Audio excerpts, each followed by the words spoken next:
Sorry, I almost forgot. Would you like to choose the carbon offset option for your execution? Sorry? Execution by electric chair takes a lot of energy. It amounts to an emission of about 1 carbon ton. By ticking that box, you can offset the emissions. Oh, well, what do most people do? Most people do it. Yeah, most people do it. It's only an extra $10. You want me to pay for my own execution? And help create a more sustainable future. Sustainable future? You're about to kill me. Well, for other people. What do I get? We plant a tree. What kind of tree? Do you know what kind of?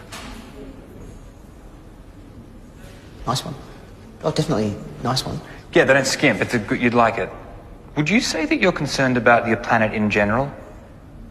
Not at this very moment. If you were, we do offer... Caleb, could you bring in the... We do offer another alternative. It's a wind-powered execution. Much greener option. Then why don't you use it all the time? Oh, well, it has its pros and cons. It's definitely greener, but it takes a bit longer. How long? 14 days. 14 days? 15 tops. We give you books and magazines to pass the time. Free Bible. But it's definitely greener. Oh, yeah, incredibly green way to go. Definitely, yeah. What? All right, sure, let's go with that then, yeah?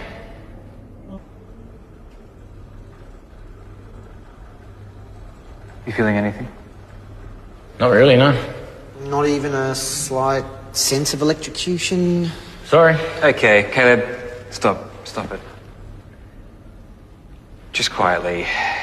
The family of the woman that you murdered in the viewing area, as you can see, are getting a little impatient. They want us to hurry things up.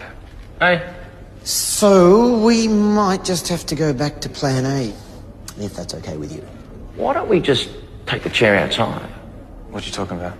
Well, I was thinking that maybe the problem is that there's not enough wind in here to power the turbine. It's not exactly a drafty room.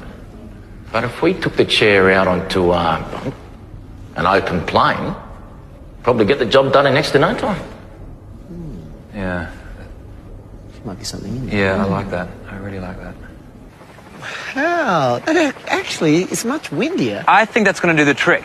That was a great suggestion. Where's he gone? There he is. Oh, crap.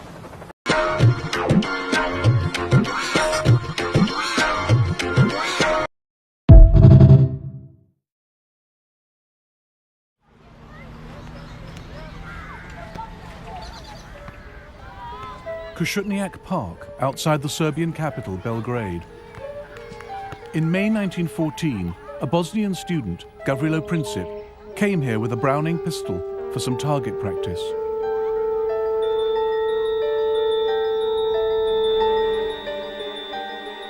Princip was 19 years old. According to his instructor, he was not a very good shot.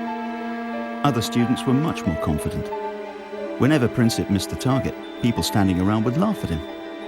That would drive him to tears. Out of sight in the forest, he had a chance to get his eye in, shooting at trees. His ultimate goal was far more ambitious. I am an adherent of the radical anarchist idea, which aims at destroying the present system through terrorism. In 1914, Princip's wish was granted.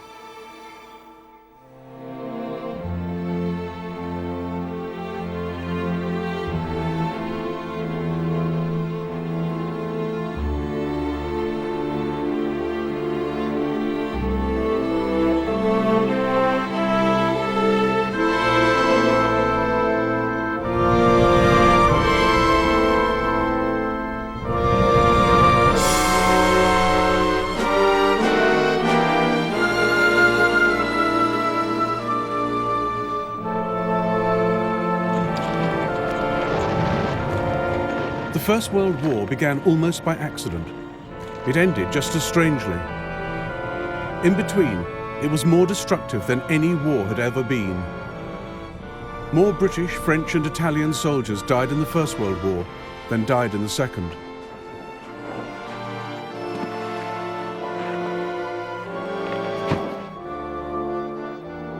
It was the first genuinely global conflict, fought not just on the fields of France and Flanders, but up mountains, across deserts, at sea and in the air. The First World War shaped the 20th century. It sparked the Russian Revolution. It launched America as a world power. The fault lines from its failed peace settlement led the world to a second terrible war barely 20 years later, then to the Cold War. But the ideas the men of 1914 fought for still shape our world today. Nationalism and democracy, the rule of international law and the rights of nations.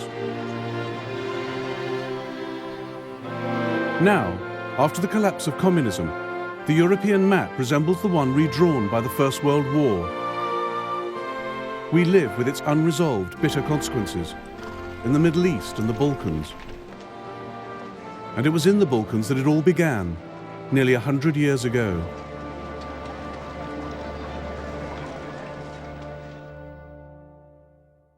At the start of the 20th century, as at its close, the Balkans were the most unstable part of Europe. Here, three great empires fought for power and influence: the Austro-Hungarian, the Russian, and the Ottoman.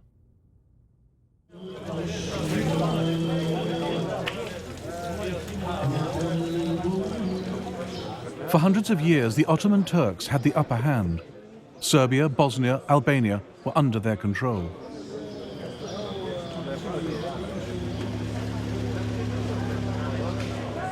They built over 80 mosques in Serbian Belgrade, but by the 1900s, only this one was left. Serbia had thrown the Turks out and set herself up as an independent Slav kingdom.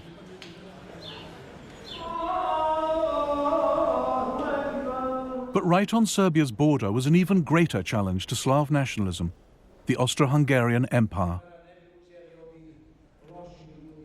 The old Turks of the south have gone, but new enemies come from the north, more fearsome and dangerous than the old.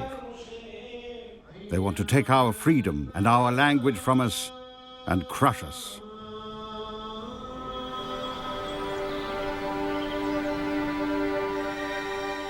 Gavrilo Princip was born in a poor, mountainous part of Bosnia.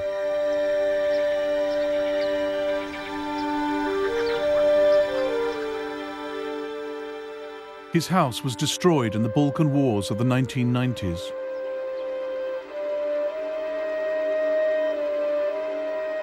His initials, carved in 1909, are one of the few signs he ever lived here.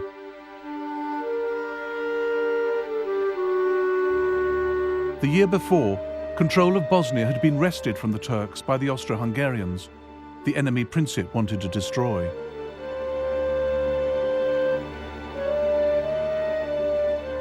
His particular target was the heir to the Austro-Hungarian throne, Franz Ferdinand, member of the ruling family, the Habsburgs.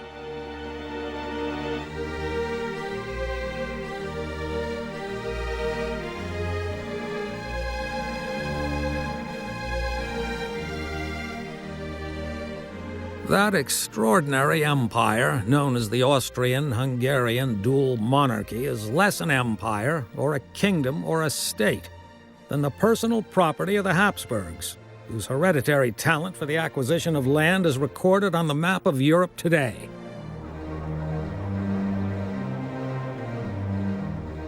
The empire was ruled by Franz Ferdinand's uncle, Franz Joseph. He sat on two thrones, as Emperor of Austria and King of Hungary. By 1914, he'd been in charge for 66 years. He'd spent them trying to resist change of any kind. Hardly ever seen out of military uniform, he hated the idea of political reform. As he told US President Theodore Roosevelt, "You see in me the last European monarch of the old school."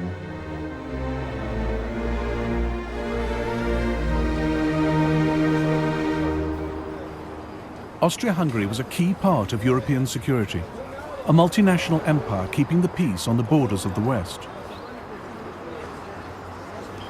The capital, Vienna, was one of the great cosmopolitan centers of Europe. This was the empire that produced Freud and Mahler, Schiller, Kafka and Strauss. It contained at least 10 different nationalities, not just Austrians and Hungarians, but Czechs, Slovaks, Poles, Romanians, Italians, Croats and Bosnians. A guide was prepared by the British Foreign Office to help work out who was who. Teutons, anti-Slav, vigorous and Very wooden and hard-headed, shy and suspicious, Manly and close-fisted. patriotic. Very tall, big noses. Slovaks, ignorant but artistic. Ruthenes, savage and ignorant, but Czechs, musical. energetic, forceful, intensely... But it was also an empire in a state of constant crisis. Poles, all for Polish independence. Bosnian Serbs, pro-Yugoslav. Italians, anti-Austrian. In all the empire, only the Hungarians and Austrians had any real power, and the Hungarians refused to share it with the rest.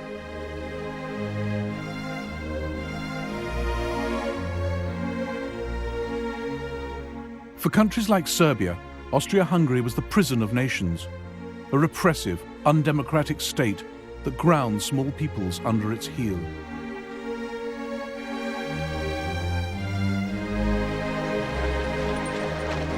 In 1905, there were nationalist demonstrations in Vienna.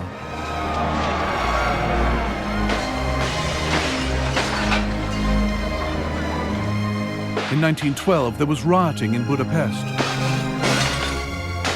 By 1914, there'd been ethnic unrest in nearly every part of the Austro-Hungarian Empire. Local parliaments were suspended, troops brought in to restore order.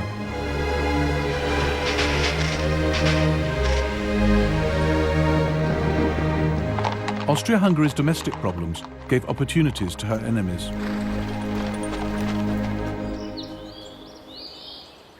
Serbia wanted the breakup of the empire. She welcomed national unrest, particularly in Croatia and Bosnia. Backed by Slav Russia, Serbia saw herself as the only independent hope for Slavs living under foreign rule in the Balkans. She wanted to unite them into a single South Slav state, Yugoslavia.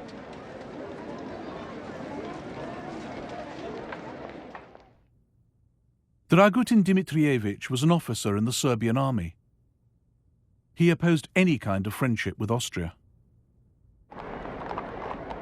The blind surrender to Austria's embrace was a most shameful betrayal of Serbian traditions.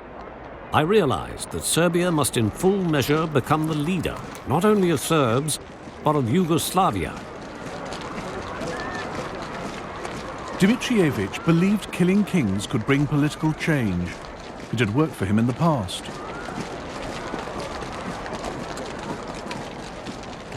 In 1903, he led a palace revolution, killing the old king of Serbia, who was too close to Austria for the army's liking, and installing a new one.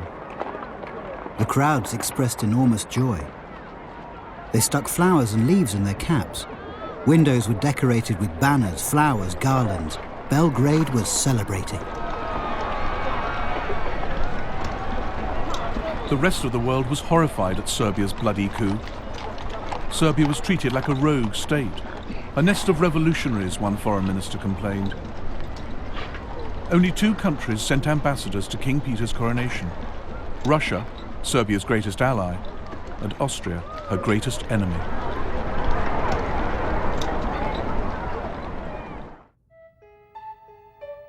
Dimitrievich was also one of the founding members of the Black Hand, a secret military society that used terrorism and assassination to try and establish Yugoslavia. He is said to have sent men to murder Austro-Hungarian military leaders and cabinet ministers. He allegedly tried to kill Emperor Franz Joseph. One saw him nowhere, yet one knew that he was doing everything.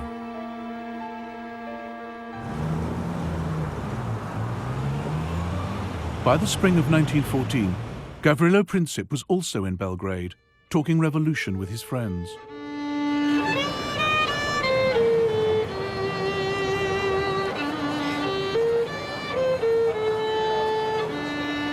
Then the young Bosnians heard that Archduke Franz Ferdinand would visit Sarajevo in June. Here was their chance to match deeds to words. Luckily for them, their plans reached the ears of Dmitrievich and the Black Hand.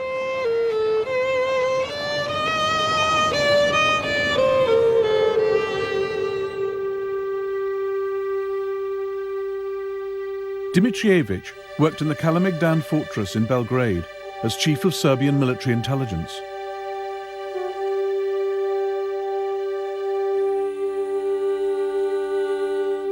In the spring of 1914, Major Voja Tankasic, also in the Black Hand, walked into his office with a question. I've got some Bosnian youths pestering me. These kids want to pull off some great deed at any cost.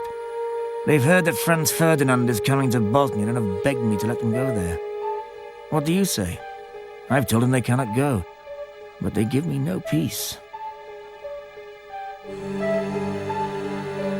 Franz Ferdinand was going to Bosnia to observe the Austro-Hungarian army's maneuvers in the hills outside Sarajevo.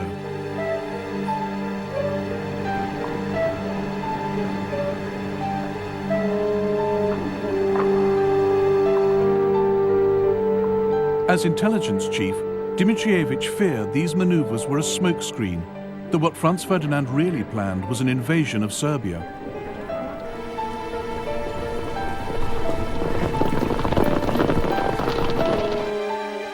As leader of the Black Hand, he believed anything that destabilized Austria-Hungary was good for his beloved Serbia. Princip's plan to murder Franz Ferdinand suited him perfectly. Fine, he said. Let him go.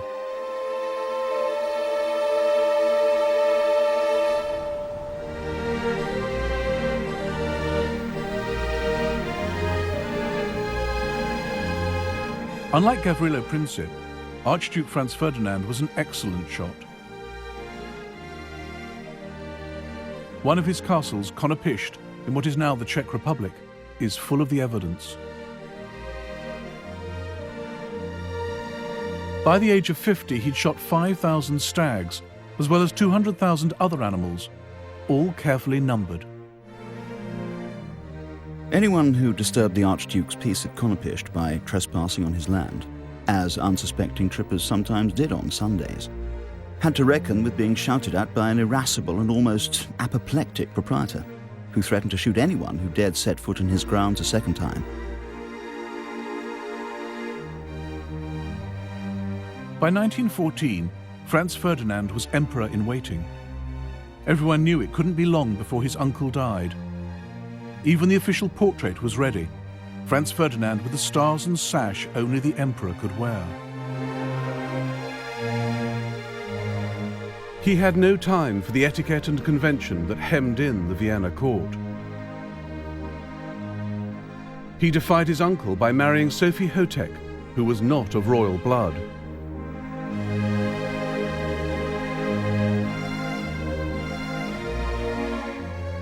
The most intelligent thing I've ever done in my life has been the marriage to my Soph. She is everything to me. My wife, my advisor, my doctor, my guardian angel. In a word, my entire happiness. Franz Ferdinand also had radical ideas for political reform. He recognized that the less power national minorities had within the empire, the more they'd look to other countries for help. The old system allowed ethnic Germans and Hungarians to dominate the government. It was a system that couldn't last. I can't help being surprised that there is any loyalty left among the nationalities after their treatment for so many years past. I must have them with me. This is the only salvation for the future. In 1914, the German emperor came to stay with Franz Ferdinand at Konopisht. The Kaiser had a simple solution for dealing with troublesome national minorities. The Slavs are born not to rule, but to obey. This must be brought home to them. And if they imagine they can look to Belgrade for their salvation, they must be cured of this belief. But Franz Ferdinand had a better idea. He thought political reform was the best way to keep the multinational Austrian Empire on its feet and protect his own future as emperor. He had this map drawn up, showing how the Habsburg Empire could become the United States of Great Austria. Above all, Franz Ferdinand wanted to avoid war in the Balkans. One night, he made a toast after dinner. To peace. What would we get out of war with Serbia? We'd lose the lives of young men, and we'd spend money better used elsewhere. And what would we gain, for heaven's sake? A few plum trees, some pastures full of goat droppings, and a bunch of rebellious killers. Gavrilo Princip crossed the border from Serbia into Austria-Hungary here at the Drina River. He paddled out to Isakovic Island, where there was a Serbian guard post. The soldiers helped him wade ashore into Bosnia.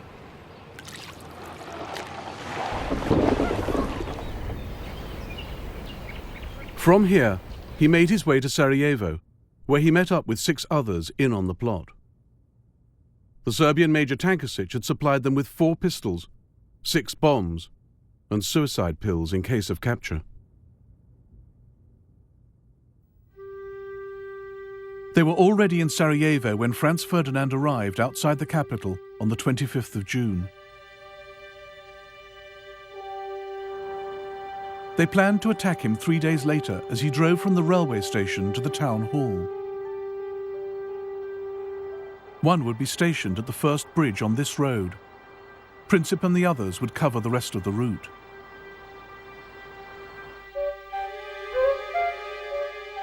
Franz Ferdinand chose the date of his visit badly. Sarajevo was decked in flags for the occasion, but the 28th of June was Serbian National Day, a natural focus for hatred of the Habsburgs, as the Serbian ambassador to Vienna warned. This will cause much discontent. Some young Serb might put a live round rather than a blank in his gun and fire it. Therefore, it might be good if Archduke Franz Ferdinand were not to go to Sarajevo. But the Austrians laughed off the ambassador's fears. On the morning of the 28th of June, Franz Ferdinand and Sophie arrived by train in Sarajevo. Despite the warnings, security was light. No soldiers lined the streets, just a handful of policemen.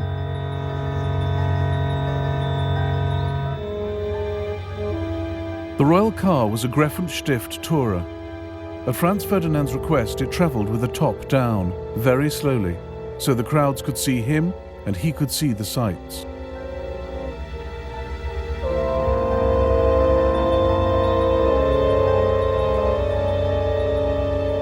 As the procession passed the first bridge, the conspirator there threw his bomb. Sitting opposite the royal couple was Oskar Potiorek. The explosion came immediately after the Archduchess's cry to drive on quickly. I was sure no damage had been done to our car, and the Archduke commented very calmly, "I've always thought something like this might happen." The bomb had bounced off the car, exploding behind it and wounding 2 officers and some onlookers.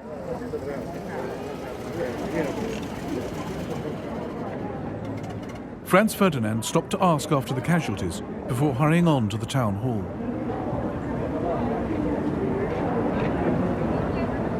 There, the mayor of Sarajevo began his official welcome speech. The Archduke interrupted. Lord Mayor, what is the good of your speeches? I come to Sarajevo on a friendly visit and someone throws a bomb at me. This is outrageous. So far, the young Bosnian's plans had gone badly wrong. Franz Ferdinand was alive, official security was now on high alert. Gavrilo Princip turned to go home, stopping on the corner of Franz Joseph Street to buy a sandwich. Then his luck changed. Franz Ferdinand had left the town hall. He should have been driven straight along the river, travelling too fast to give any other assassins a chance. But his driver took a wrong turn at the corner of Franz Josef Street.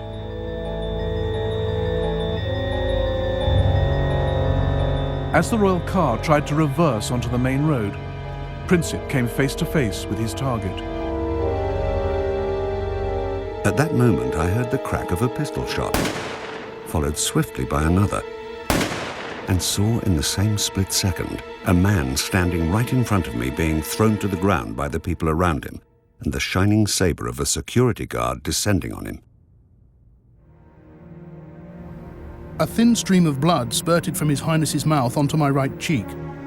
The Duchess cried out, "In heaven's name, what has happened to you?" Then she slid off the seat and lay on the floor of the car. I thought she had simply fainted. Then I heard His Imperial Highness say, "Sofurl, Sofurl, don't die. Stay alive for the children." I asked him if he was in great pain. He answered me quite distinctly, "It's nothing." Franz Ferdinand and Sophie died on the way to hospital.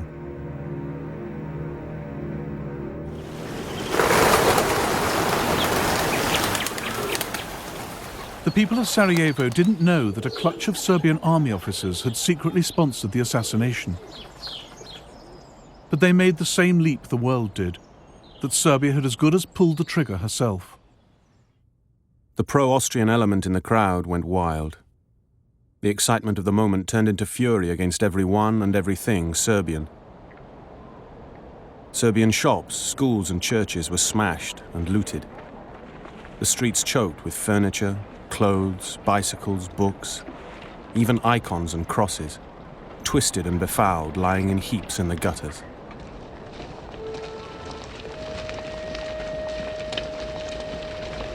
Over 200 Serbs were arrested in Sarajevo alone. Local officials hanged some in the city prison. Many more died in pogroms across Bosnia and Herzegovina.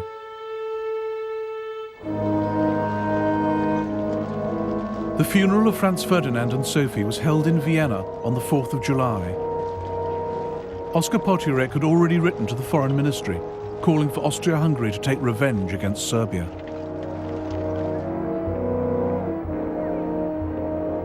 We must take the first opportunity for a destructive blow against Serbia to give the monarchy a few decades of calm internal development. Serbia must learn to fear us again.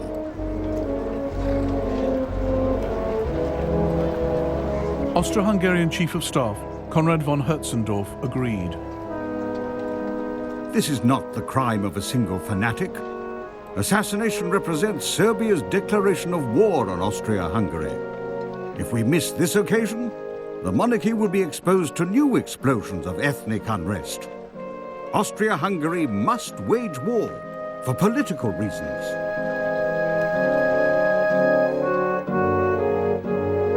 In life, the Crown Prince had been a champion of peaceful coexistence with Serbia.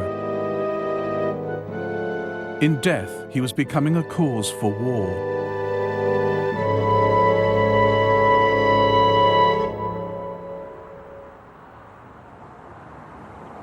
The murder of Franz Ferdinand did not immediately set Europe alight.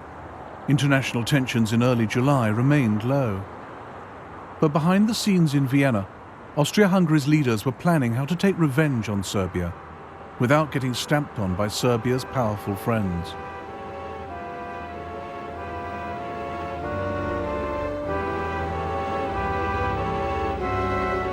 Even before the assassination, Army Chief of Staff Konrad von Hertzendorf had pressed for war against Serbia no fewer than 20 times.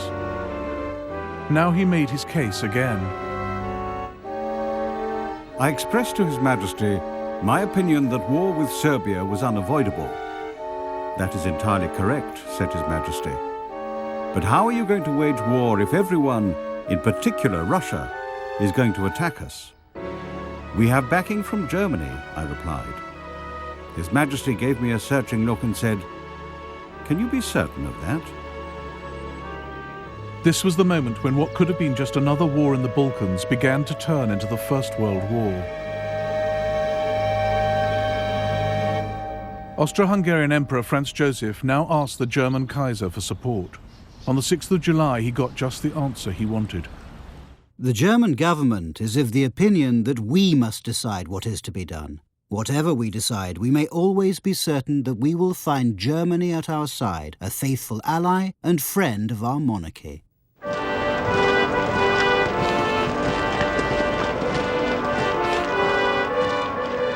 Germany's crucial decision to back Austria was made with no care for the consequences. Neither the Kaiser nor his senior political and military leaders took any steps to find out what Austria-Hungary had in mind. It was an extraordinary oversight, because nothing in the Balkans happened in isolation.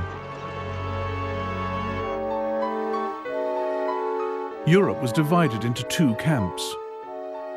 On one side were Germany, Austria, Hungary and Italy. On the other were France and Russia. War with one could mean war with the others. No one knew how Russia would respond if one of the leading Balkan countries was attacked. She might go to war with Austria to protect Serbia. Then Germany would have to fight to protect Austria.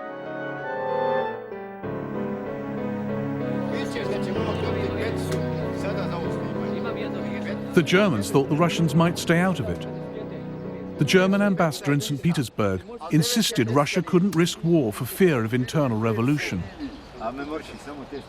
The German foreign minister decided Austria would quietly settle with Serbia.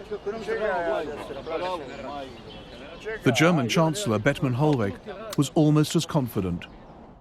The crime of Sarajevo was reprehensible, but politically it would have the positive result of making Russia thoroughly disgusted with the Serbs.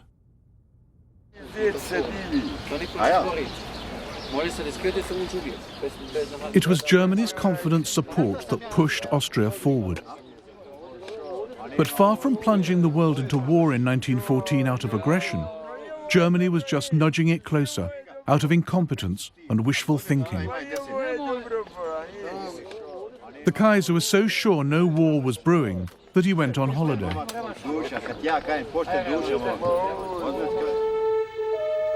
In Sarajevo, the trial of Gavrilo Princip was underway. The court had plenty of evidence to prove that Serbian army officers had helped him.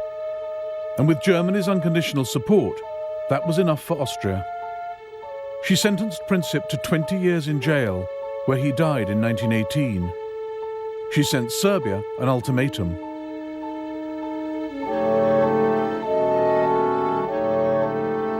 This document was Austria's excuse for war.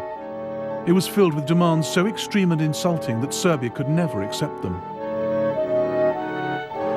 But just in case they did, the Austrian ambassador in Belgrade was ordered to reject any reply as unacceptable. He delivered the ultimatum at 6 p.m. on the 23rd of July, 1914. Slavko Mihailovic was a Belgrade doctor. The news of the ultimatum spread quickly, and soon there was a real alert. Streets and bars were crowded with anxious people. Everybody wondered what answer our government would give, whether a new war would be avoided.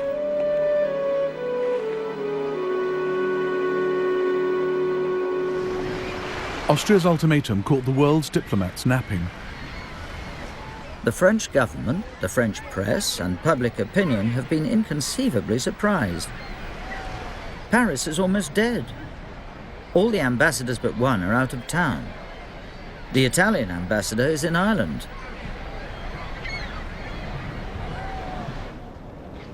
The Kaiser was on his yacht in Norway when the text of the Austrian ultimatum arrived. The Kaiser arrived on deck as usual after breakfast and said to me, I was still holding the wireless message, "That's a pretty strong note for once in a while." "It certainly is," I replied, "but it means war." Whereupon the Kaiser observed that Serbia would never risk a war. She might not have risked it on her own. But on the 24th of July, the Serbian regent, Prince Alexander, telegrammed Russia for help. In St. Petersburg, the Russian foreign minister spoke frankly to the British ambassador. Austria would not have acted so aggressively without the consent of Germany. I hoped the British government would declare itself on the side of France and Russia without delay. Russia was convinced that Germany was warmongering. On the 26th of July, she called up her reserves. This was the second key stage of the crisis, as Britain's Foreign Secretary Edward Grey warned on the 28th. From the moment the dispute ceases to be one between Austria-Hungary and Serbia and becomes one in which another great power is involved, it cannot but end in the greatest catastrophe that has ever befallen the continent of Europe. Austria-Hungary declared war on Serbia that same day. The first shots of the war were fired from here, the Austrian fortress of Zemun, just across the river from Belgrade. In the dead of night, Major Voja Tankasic had the Black Hand blow the only railway bridge. Windows shattered to smithereens, and broken glass covered the floor. Patients started screaming. Then there was another explosion, and another one. So it was true. The war had begun.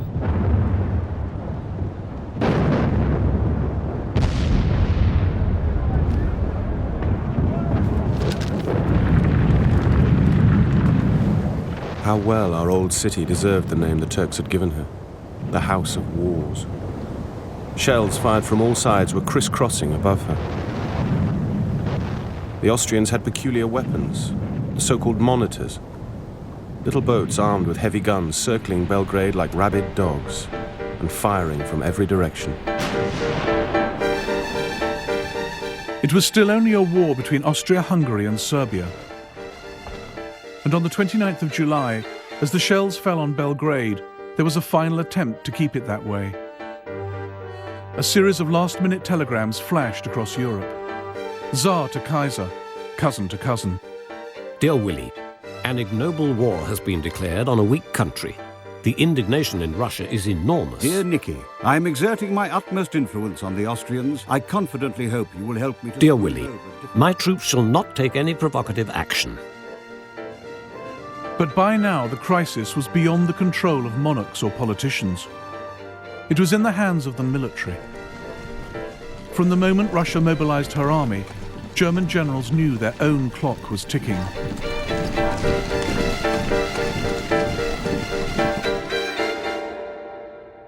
The alliance between France and Russia meant that Germany faced a war on two fronts. Her only hope was to deal with France in the west before the main Russian armies could invade from the east. That left no time to wait and see. For Germany, Russian mobilization meant war.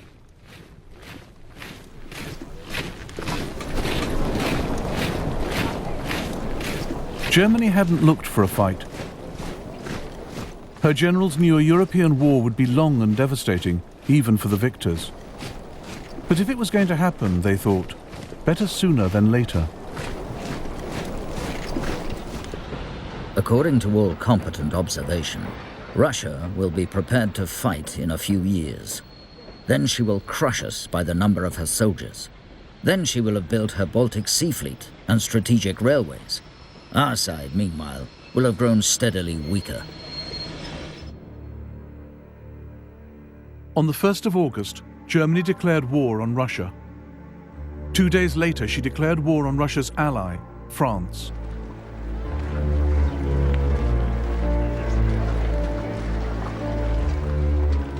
Across Europe, 10 million men headed off to fight. For all the bans and flag waving, many went unwillingly to war. Where are we off to? France? Belgium? Or the East? At the station, people waved goodbye, some with handkerchiefs. I thought of my wife and child left alone at home. In fact, it wasn't so much a thought as a fearful shadow flitting over my soul.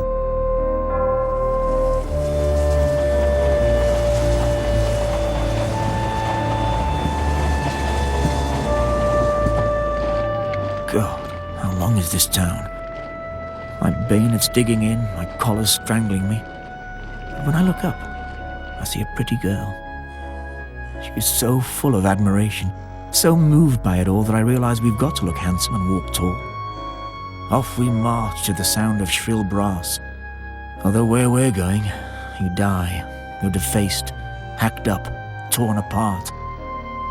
All down the line, my comrades straighten up at the sight of her.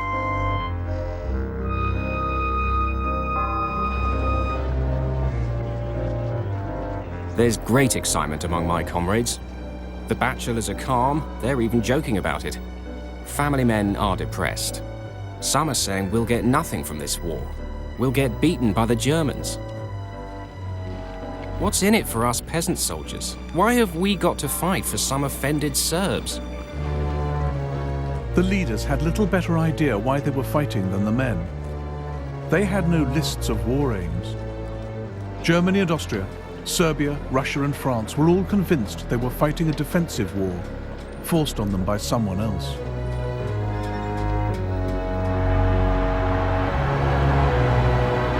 The only great power in Europe still on the sidelines was Britain.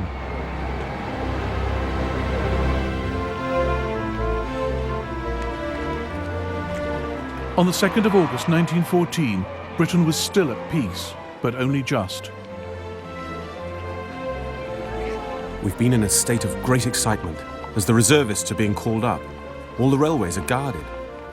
Everything points to the Great War, so long expected, being upon us. But Britain was the only great power who could not claim she was the victim of aggression. Nobody had attacked her, so why should she fight? It wasn't really to defend the rights of small nations, at least not Serbia, according to the Manchester Guardian.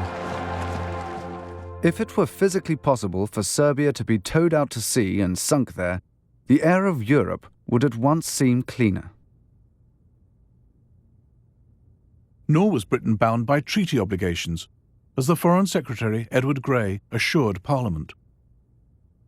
We are not parties to the Franco-Russian alliance. We do not even know the terms of the alliance. But in private, Grey and other leaders knew that Britain had to fight. If Britain stayed neutral, the war would still threaten the country's vast empire, its global trade and security. And Britain needed to stay on friendly terms with France and Russia. Even in peacetime, she was not powerful enough to defend her empire against everyone. In Africa and India, the safety of Britain's colonies depended on French and Russian goodwill. In 1914, Britain feared her friends just as much as her enemies. If we fail Russia now, we cannot hope to maintain that friendly cooperation with her in Asia that is of such vital importance to us. Above all, Britain could never afford to have Europe dominated by a triumphant Germany. If Germany overran the Channel ports, Britain's control of the seas would be under threat. Prime Minister Herbert Asquith took a pragmatic view. It is quite against British interests that France should be wiped out. At 11 p.m. on the 4th of August, Britain declared war on Germany. It was like awaiting the signal for the pulling of a lever which would hurl millions to their doom. The deep notes of Big Ben rang out into the night, the first strokes in Britain's most fateful hour since she arose out of the deep. Every face was suddenly contracted into a painful intensity. It's horrible to think of all the suffering which may follow our mobilization. I suppose the less one thinks of it, the better. We never talk of death and very seldom think much about it. It's when everyone is asleep and you are awake that sometimes you look into the future and wonder. The British government had a war book listing all that had to be done in an emergency. The country's leaders knew war would be a long and painful struggle, a slow, grinding process of blockade, of starving the enemy out. But most civilians had no idea what they were getting into. Across Europe, there was a run on the banks. The war couldn't last longer than a year, the French finance minister told a British general, because the money to pay for it would run out.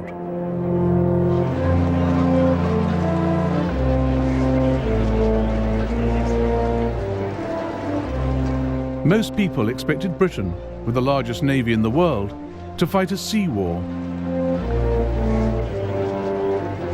The Foreign Secretary reassured the nation.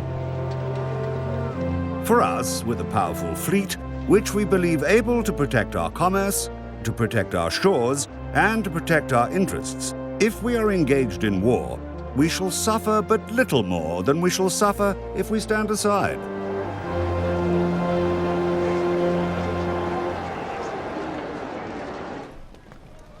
Bert Fielder was a sergeant in the Royal Marines. He reassured his wife.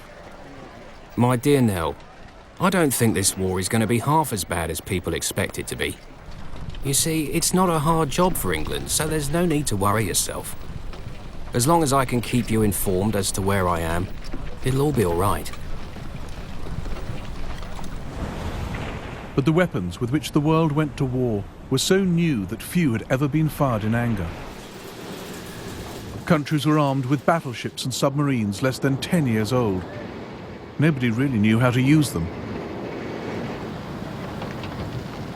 All the European powers had been stockpiling new artillery, machine guns, explosive shells. But none had fought a major war in Europe for over 40 years.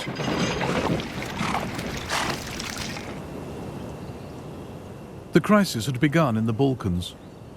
And as the Austrians faced up to the Serbs, the First World War started here as it would go on everywhere else.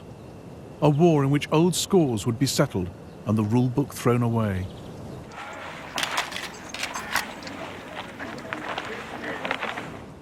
The war is taking us into a country inhabited by a population inspired with fanatical hatred towards ourselves.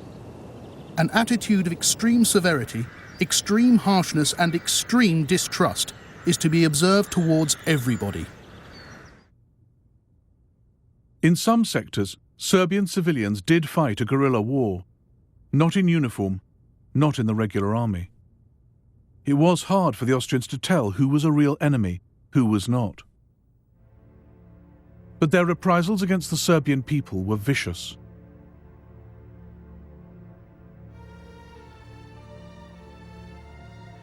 This was a war of nationalities and races, not just against an enemy army, but against whole peoples.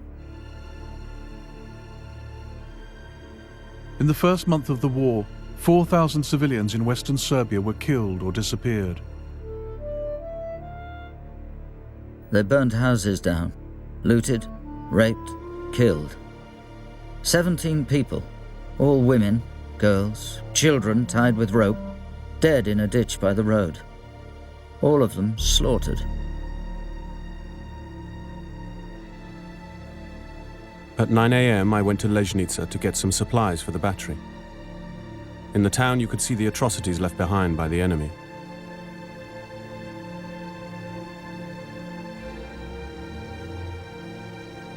Ten people, some children among them, had been hanged near the church.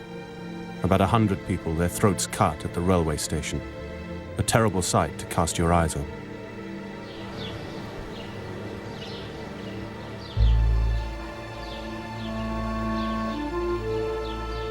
At the Serbian town of Prinjava, this memorial commemorates those who died. The Serbian government commissioned a report into the massacres by a Swiss doctor, Rodolf Reiss. The massacres of the civil population were systematically organized by the command of the invading army. It's upon the command that all responsibility must rest, and also the disgrace with which this army has covered itself for all time.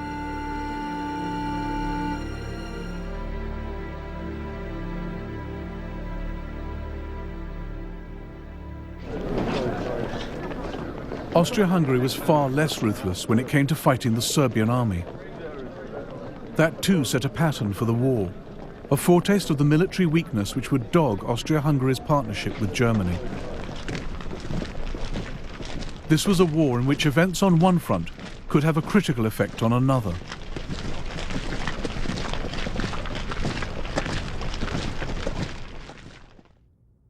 Germany was relying on her ally Austria-Hungary to hold the Eastern Front.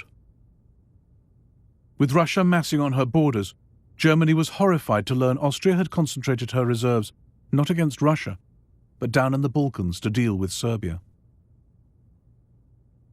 Meanwhile, the main Serbian army had marched up from the south of the country, gathering numbers as it went. On the 12th of August, it finally met the Austrians at Sayre Mountain.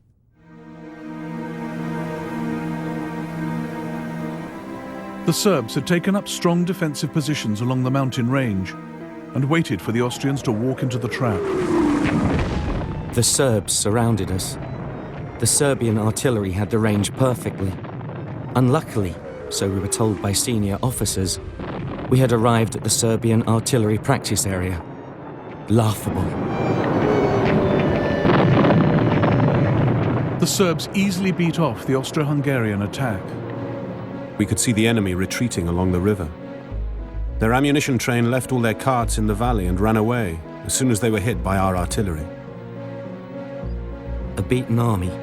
No, an uncontrolled mob ran towards the border in senseless panic. Drivers whipped their horses. Officers and soldiers shoved and squeezed through between the columns of wagons.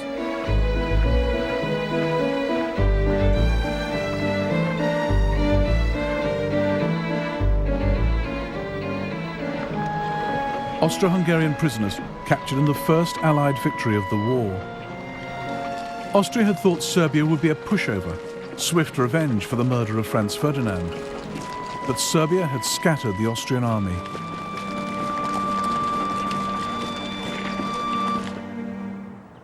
The victories of 1914 cost Serbia 130,000 men. They did not die in vain, reads the inscription on this memorial to Serbia's dead.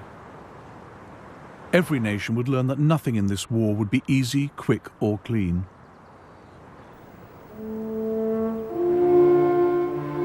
On the Western Front, a French ambulance driver wrote to his son, "Do you ever think of your daddy, walking day and night over ploughed fields and getting very used to shells exploding all over the place?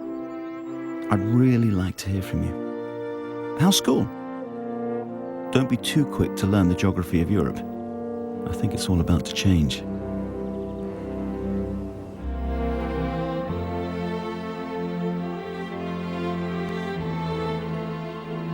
In the next episode of the First World War, German armies roll into Belgium and France, leaving a trail of atrocities.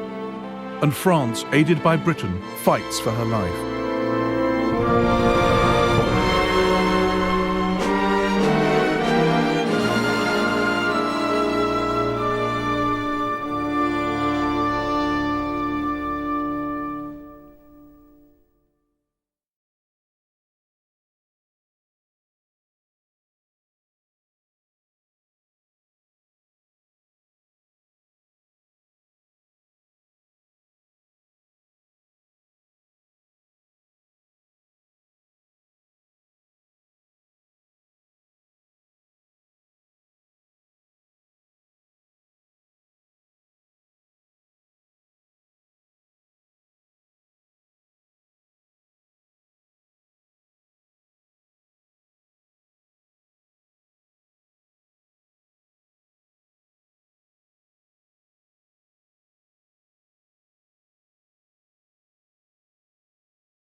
is this bedroom so bad? It's big, but there's nowhere the bed can go. Here is bounded by the busy paths to the bath. Here his feet is pointing to the door. Very bad. This is the only way, but it's still surrounded by pathways to the bath and wardrobe, and you can't do anything else with all this space. You could add an armchair here, but it does nothing more than hold dirty laundry. Let's fix it. So the trouble is here. Remember correction fluid? It's very useful to correct mistakes like this, especially before it gets built. So I'll place the wardrobe here. Yes, it's about 1 foot shorter than before, but for this sacrifice, we get a much bigger bathroom over here. And this one has both a shower and a bath, unlike the old design with only a shower. With this new layout, the path to the bath stops here, leaving a spot for the bed, which is cozy and uninterrupted. And we even have an equally cozy living room on the other side to watch TV outside of your bed. So now everything has its place and the room feels so much more functional and luxurious. So, now you know! Steady? Okay, walk on, boys.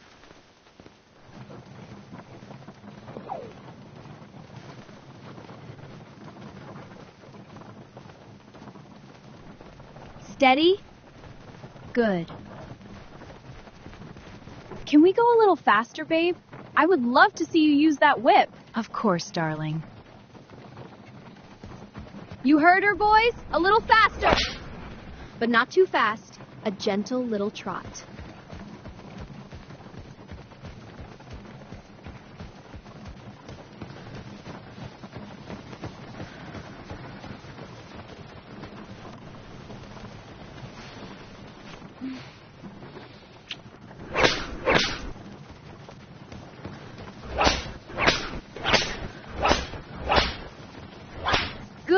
Steady now. Is that fine for you, my love? Are you kidding? They can go twice as fast.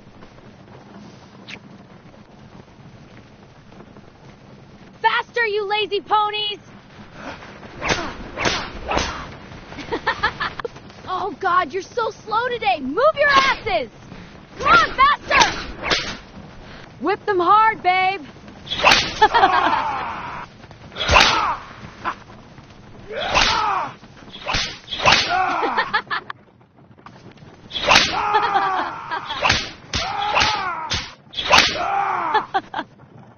What's wrong, boys? You don't like her whip? I think I would like it on my skin.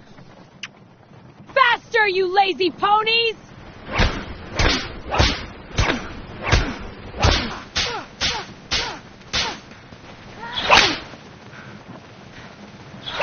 Come on, babe, whip them harder!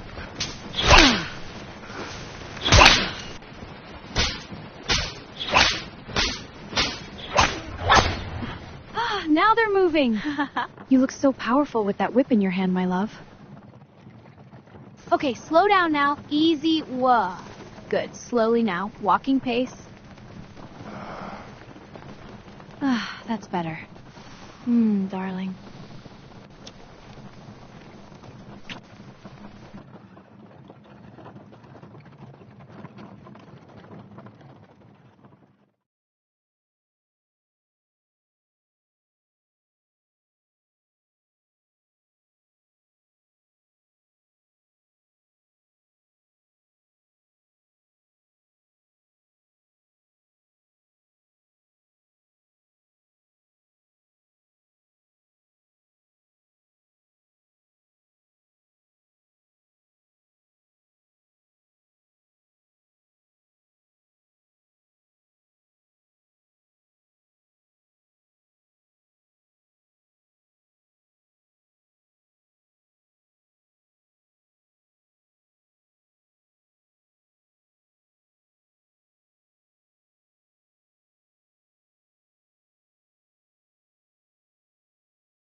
মুহূর্তের আনন্দ ভেবে ভালোবাসার এক বিন্দু লুকানো সেই ছলনা ফিরিয়ে নিয়ে গেলাম। অনুশোচনার আবেগে মিশে যাব মাটিতে। সুজলে পাবে এক কঙ্কাল, আর একটা জ্বলন্ত হৃদয় জ্বলছে প্রেমে। তোমার আমার সে এক মুহূর্ত চেয়েছিল সেদিন একান্ত বাসনা মেটাতে। অভিনেতা আমি, পাবে সব কিছু। আমার হৃদয়ে লালসা পেয়েছিল কি? আমাদের হৃদয়ে লালসা পেয়েছিল কি? সেটাতে দিয়েছিলে তোমার চাওয়ার ভালোবাসা। নকল সেদিন প্রেমের আচ্ছন্ন কাটিয়ে, হীনের সমস্ত সেই আলো শুষে, শেষ দিনে দেখলে চলো না, বুঝলে সে একান্ত আপনজন।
তোমাকেই দেখার আশায় শেষ ছবিটা দেখি বারে বারে দেখি। আমি গোপনে ভালোবেসেছি, বাড়ি ফেরা পিছিয়েছি তোমায় নিয়ে যাব বলে। একেবারে এসে দেখো, এসে বুকে মাথা রেখো, তুলে দেবো চুলে রেখে দূরের আকাশ নীল থেকে লাল, গল্পটা পুরনো।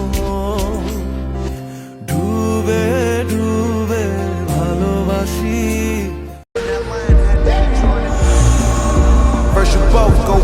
टॉम, तुम्हें क्या लगा तुम बिना अलविदा कहे चले जाओ? मैं हमेशा कहता था कि मैं अपनी जिंदगी के हर एक पल का मजा उठाना चाहता हूँ, और मैं सोचता हूँ इसी वजह से हम भाई हैं, क्योंकि तुम भी यही सोचते हो। हमेशा मेरे दिल में रहोगे।